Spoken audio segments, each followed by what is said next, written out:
cognitive domain theory and classroom culture and climate. What does this mean for student behaviors at different ages? Well, we sort of touched on this earlier. Developmentally, children's understandings of convention goes in periods of where they affirm conventions as having some purpose, and then they think about the way they were affirming it, and they go, "That doesn't make sense," and they negate it. And where they think that conventions are just arbitrary and don't mean anything. Mm. So you'll get this affirming, negating, affirming, negating, affirming, negating. And what you need to do is both to understand where your students are developmentally.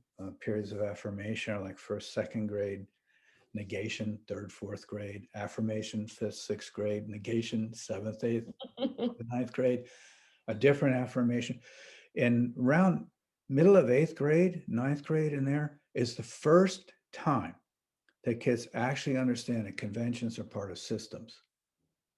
Wow. So in terms of teaching social justice and history, middle school and freshman year of high school are like great transition periods where they're in a period of negation, but they're putting stuff together.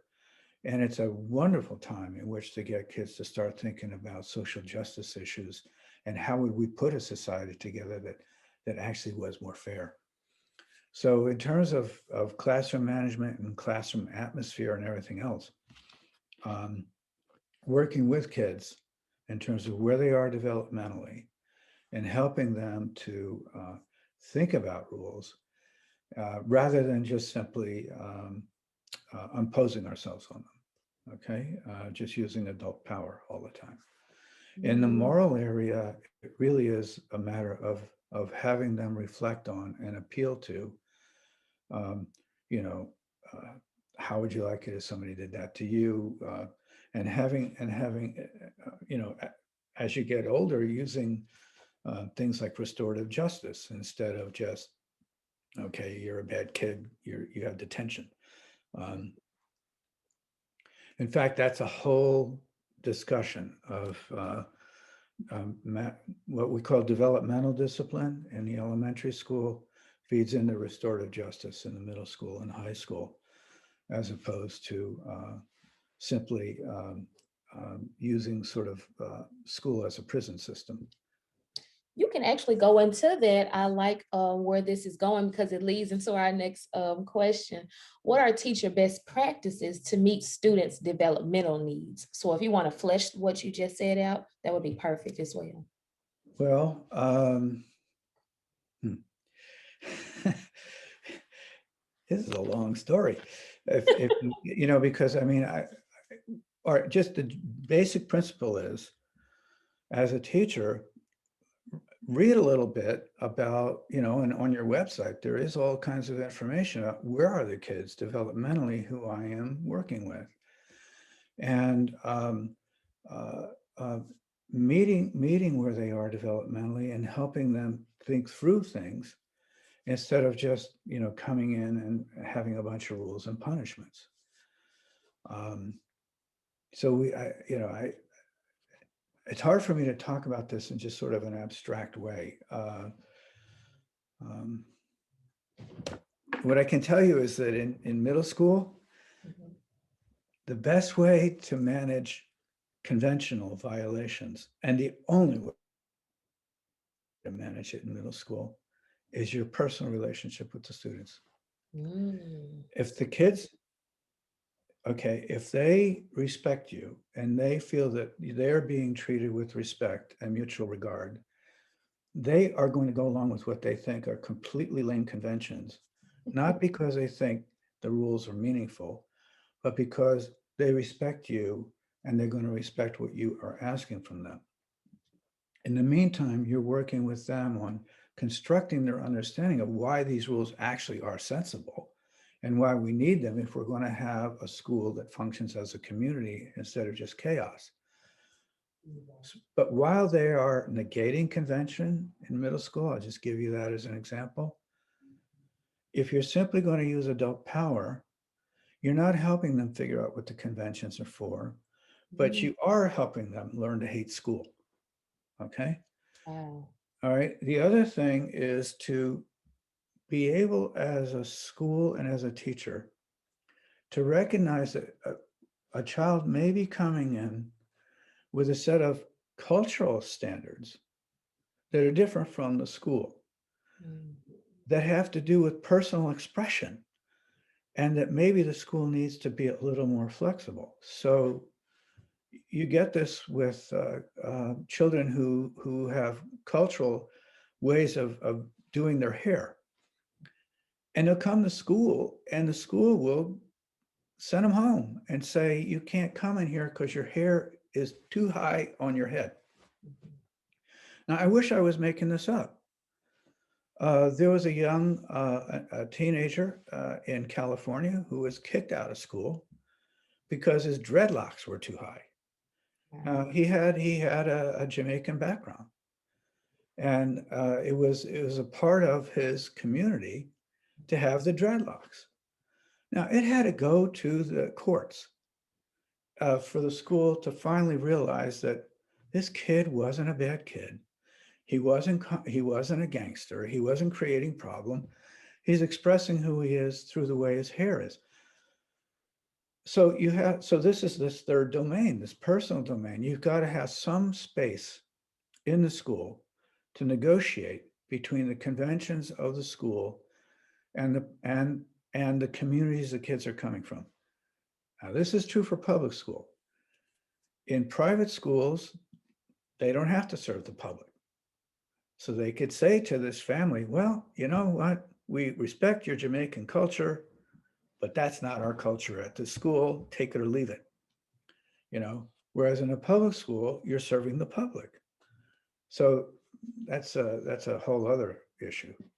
So there seems to be this tension between what's conventional in my culture and what's conventional in a school. How can those two reconcile? How can those two not be so tense? Is that something that should be regulated, or is that something that social justice education teaches? Oh, I think social justice education has a big role to play because that should be negotiated as Mm. opposed to just simply imposed. And in many cases, the school doesn't fall down when kids are allowed to express their cultural background. And in fact, in urban schools, the schools would fall down if the kids couldn't express their cultural background, because in an urban setting, you have people from so many different communities where issues of dress really vary. You could have, you could solve it by having a school uniform, which is what a lot of urban schools go to because they don't want to have to negotiate all of this. But you still have issues of hair and other ways of expressing yourself. So one way in which this domain analysis helps you understand things is to realize, what battles am I going to do I want to fight? And what is my goal? If my goal is to actually educate these kids as opposed to train them, then I want to make sure that on the one hand, everybody needs to understand that if you don't have social rules, if you don't have social conventions, you don't have a society. You don't have a social community. Now, it literally takes until ninth grade for kids to put together the notion of really fully understanding that conventions are part of systems. Okay. Before that, they go through different periods of affirmation of convention as having, they have some approximation of it.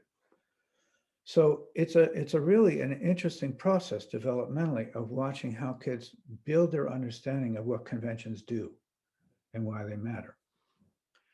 And in the middle of all that then is we have a dominant culture, it's a dominant white culture. We have other cultures, we have other communities. Do these other cultures and communities have to force themselves into the dominant white culture? And that really has to be something that a school administrator and teachers need to have some conversations with themselves. How in the world are we going to negotiate this in our own school? And the good schools, in my mind, the good schools are the ones that bring the communities in, Mhm. and that includes the students. So it's not anything goes, because if you do that, you don't have a school. But within the fact that we have a school, and within the fact that we have a school day, and we have school periods, and we have homework, and we have other things, what are the ways in which we can express ourselves that reflect our community, our kids' own personal identity, and yet remain a member of the particular school they're in? And good schools build communities that way. They don't say, uh, unless it's a completely uniform, homogeneous community, of which there are many in the United States, where everybody's already in agreement. When you have plurality, when you have diversity, then what you need are conventions that are fair, that are moral, that respect the diversity that's within this community that you are now making a sort of meta structure to hold everybody inside of. Hmm. So, and I'm veering a little bit because this is very interesting to me. So, when you have let's say that private school example, so you Yeah, have the students in the private school who have, these rules set in place, it's all homogeneous. right. But you have these students in an urban setting where it's almost like the zero tolerance type of feel. Do they develop differently as they get older because of is this making sense, because of where they're being socialized and schooled? Well, I think that the zero tolerance schools, we know what that does for children of color, for boys in particular. It's called the school to prison pipeline. That's what it does. It's a completely dysfunctional way of educating people. And we know it's dysfunctional. I mean, I taught 32 years in Chicago, and in the communities I worked in the West Side, a third of the boys above age 16, boys and men above age 16 were in prison. Mm. A third were on parole, and the other third were, who knows. So I mean, you could just see it was not working. And so we need to, I mean, if we're going to have schools that serve everyone, then we need to start thinking differently about how is it that we're losing, you know, entire populations of students, which in Chicago, in the post schools, that was happening when I was there. Um, and I think that, zero tolerance doesn't work. You need to build a community with the students and with the adult community to, frame what is our high school going to be like. When you have a community, the students are proud of their school.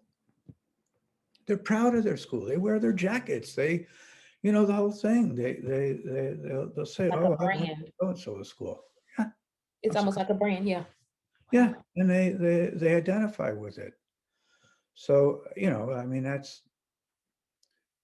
so in terms of this domain theoretical framework, what we're talking about is the intersection between convention and morality. The conventions are how we organize ourselves, and the arbitrary rules that we set up. Morality is all this fair? Is this treating people equitably? Is it treating people with respect?